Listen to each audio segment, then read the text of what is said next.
Студия «Керамисты» представляет мультфильм «Котенок Кузя и щенок-дружок». Жил-был котенок Кузька. Он был серенький, только ушки у него были беленькие. И была у Кузьки мама, большая полосатая кошка Мурка. Кузька был маленьким котенком и еще не успел завести друзей, но он очень мечтал о настоящем друге. Как-то утром котенок Кузька пошел гулять и сказал маме: «Мама, я иду искать себе друга». Вышел Кузька на улицу, видит, сидит на заборе большой черный кот и умывается. Кот тоже заметил его и спрашивает: «Куда это ты идешь, котенок?» «Я иду себе искать друга». Друга? А зачем тебе друг? «Чтобы дружить». Дружить? «Да». Ну как знаешь, только смотри, не приближайся близко к собакам. Кошки с собаками никогда не были друзьями. «Хорошо». Поговорив с котом, котенок отправился дальше. Идет он по улице, смотрит по сторонам и вдруг увидел щенка. Щенок тоже увидел Кузьку и от радости завилял хвостом.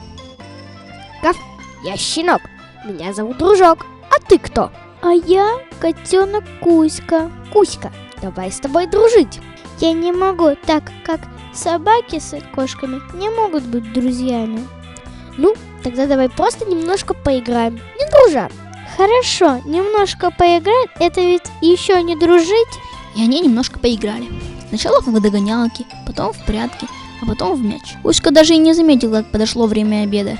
Ему надо было идти домой к маме. Если хочешь, можешь и завтра приходить, я буду здесь.